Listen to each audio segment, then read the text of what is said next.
Episode 26. Good memory. It's we just watched the Simpsons episode Homer versus Lisa and the 8th Commandment. Ooh. Yeah, so this one is very much a morality story, isn't it? Oh yes, it's a fable. Yeah, it even begins in before BC. BC, biblical times. Biblical times, yes. With a biblical thing about Homer the thief. Yes. And then there's a few other things that I can't remember the names There's of. an adulterer. Someone the adulterer, and then someone the some... seller or something. Yeah, he makes pagan statues. Yeah. It's the story of Moses bringing the 10 Commandments down from Mount Sinai. And laying out God's law, basically. But it's Simpsons-ified. And then that's the launch to the story where Lisa and the kids learn about the 10 Commandments and how to morally live a right life. According to a Christian American value system. Yes, exactly. Very fire and brimstone, I noticed. Very you will go to hell. All while this is happening, it's got they're learning about this stuff, and they've got a moral dilemma that Homer's stealing cable. Back in the 90s, presumably a luxury item. If it was today, we mentioned it would be about torrenting. It would be about torrenting and illegally downloading music or films and stuff. So, immediate thoughts on this episode? I think this is a really strong episode. It's not as good as The Way We Was, because that's an absolute masterpiece. But yeah, it's funny. It's incredibly. It's well animated. I think it is. I think you can tell even a step up from what's come before in this. The hell bit is very epic. You got a real sense of great. Whoever played the devil. He did a good voice. I don't think the animation's particularly stunning on it, but I think the colours are really great. They're really vivid, and they really illustrate the point really well. And I think I think that the character their look is more expressive. You were saying that. What I like about this episode as well is when the Simpsons do religion, I think it's always interesting in that ultimately the moral doesn't come from the religion. It comes from just being a good person. It's more like a launch point to it. Well, I think there's a critique of religion in the scene where she goes, "Is it wrong to steal bread?" And he goes, "Yes, no, yes, if it's got sprinkles on." If you put something on it. Even the preacher doesn't know how to answer these questions. Or Marge going into a supermarket and she's tested the grapes and she has one grape. And Lisa's like, "Oh no, you can't do that, that's stealing." And it's even shown as ridiculous when she goes to the thing. He's like, "Who cares?" And, he's like, I stole 2 grapes, please charge me." Even Marge is like, this is one step too far. But I think in the end what Lisa learns is maybe not the religious lesson, but more the moral lesson. That, you probably shouldn't be stealing cable, you shouldn't be stealing, you shouldn't be doing this stuff. That's what I always find it interesting with Simpsons do religion, because ultimately they are a Christian family. But they obviously don't follow it to the letter. No, I think that the Simpsons being Christian is more a comment on maybe even just maybe families in general, Americans in general, who they'll claim to be a Christian family, but obviously they don't follow the religion. They just do it more for show. I go to church on it every Sunday, and I'm a good person, but. Well, it's the dominant religion in America, and obviously the Simpsons are meant to represent that 2.4 kids average, the nuclear family. The nuclear family, so the fact they work in the nuclear plant, and it also gives the writers a great excuse to take the piss out of religion. Well, it's more it's a satirical look, isn't it? It's pointing out the loopholes and the flaws in the morals and the logic. But what I like about the show is, because I can find this with stuff that critiques religion, is that at the same time I like actually how it draws out at least some positive elements from it. In the end, I don't think Lisa learns a lesson about the Bible. She learns a lesson about morality, morals and ethics. Which I think is really good. But like you say, at the same time, it's obviously satirical and it's pointing out the logical loopholes. I think if the show were done later, they wouldn't have. I think the only thing it's not a problem with it is that the way they developed Lisa's character as being more scientific based. That's what I was thinking. I was going to say don't believe she would have thought she was going to go to hell. No, I don't think so either. She seems more to believe in a moral relativism later on. She's definitely more liberal in her beliefs. Yeah, like there's that great episode where did they find a dinosaur? No, it's an angel.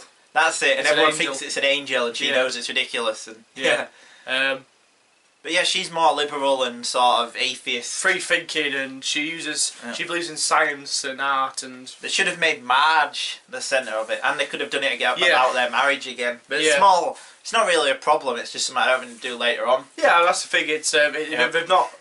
The game there, Lisa's the character that I think has been hardest to establish. Yeah. They're kind of about there now, but there's a couple kinks they need to work out, and then this is one of them where it shows where later Lisa just wouldn't.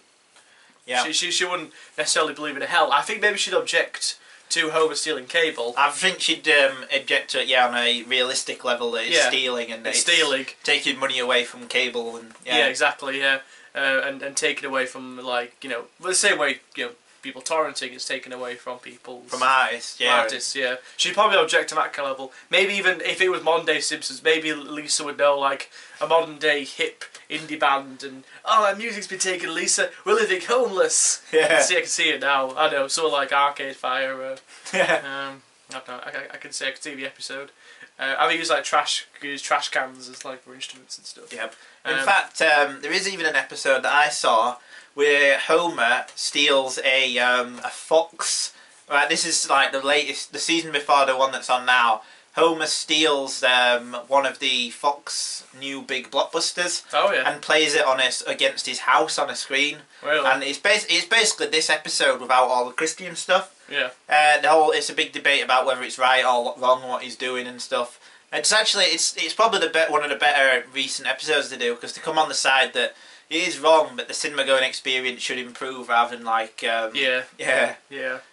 We should really do more to combat it. Yeah. Like I say, that's like a modern spin on this basic concept. Yeah. But see, I find it interesting that basically as Simpsons goes along, the Christian religion side becomes less and less a part of it. Yeah, it's pretty much non-existent now, really. Yeah. But there are really amazing episodes that tackle that. I like Homer the Heretic. Homer the Heretic's a great episode, yeah. I was going to say that one. I like the one where Reverend Lovejoy is a crisis of faith. That's amazing, that one, yeah. Marge becomes like the listening lady. I love that one, that's a really good one. Or any Ned-centric one. Yeah, the Ned-centric ones are always good, yeah.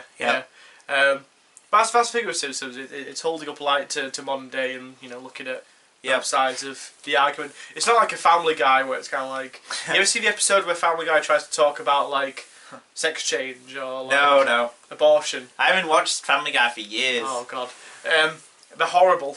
Yeah. They're so ham-fisted. It's like, Family Guy is tackling issues. Oh, yeah.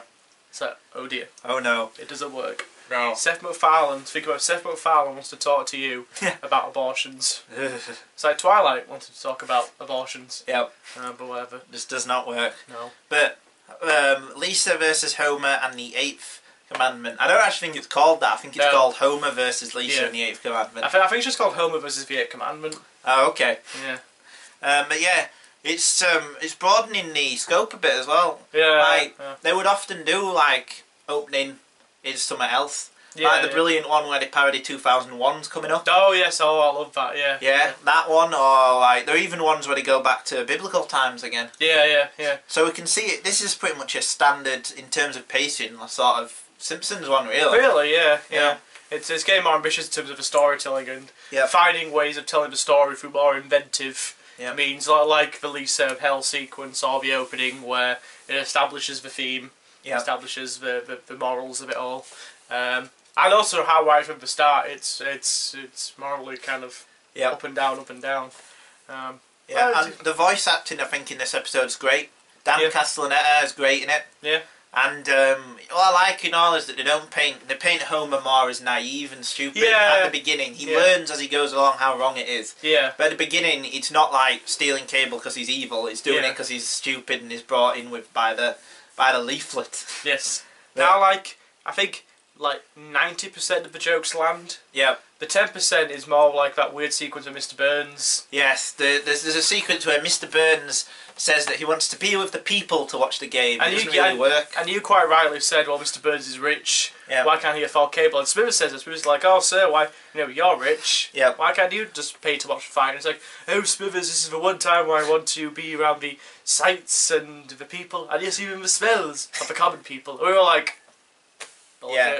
That's bullshit. That's not his character. Mr. Burns would want to watch it on like the biggest screen possible. Yeah. Pay the most money for it. Well, he probably would go see it live. Probably. And in fact, they show him at the Drederick Tatum match in the season 8 one. So he obviously has to. Or like he'd buy out the whole stadium. Yeah. But like give the tickets to nobody, so just him and Smithers watching for fight. Yeah, do something like that. Yeah. Again, though, it's more the fact they haven't established the character. Exactly. Yeah. Yeah. Yeah. But no. I mean, they're trying to make Mr. Burns, personally, I think, in these early seasons, as being like a thoroughly bad man, but he's got a human side to him. Like the episode Simpson and Delilah when he gets the hair, and Mr. Burns has a heart-to-heart with him being like, I too once had locks of hair. They're trying to do that kind of thing, trying to undercut his character a bit, but they kind of leap out a little bit. I also thought the scene where the cable man offers him a speaker was just bizarre. That was weird, yeah. I just like, it's almost like there's no establishing shot of him coming in the house.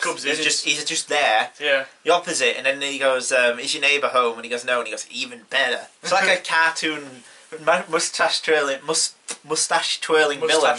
Twirling villain. And it's like he just told home he was going to rob his neighbour's house. Yeah, his neighbour who he already tried to tell him. Know he wasn't home and stuff. That's true, yeah. There's also, I thought it was going to be a dream, because it does have like a dream-like logic. You never see him enter the house, and then the scene ends, and it's not really... No, and he's not addressed again. No, by the way, someone threatened to rob your house, Ned. I better watch out. Because you see him lock the doors. I thought it was going to be, there was no one here. Yeah. But that's weird. But I think, overall, I'll give this episode an 8 out of 10.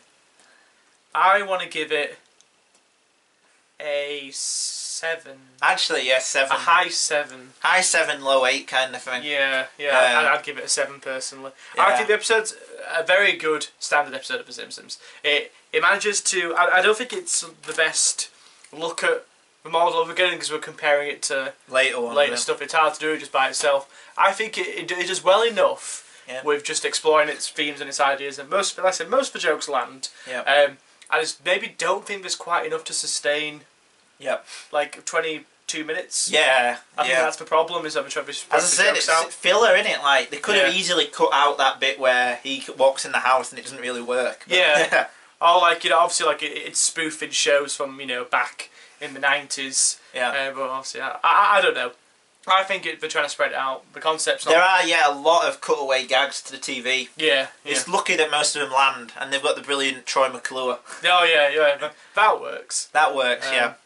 But yeah, it feels a bit filler, a bit padded. Yeah, 7 out of 10. 7 out of 10, yeah. Yep.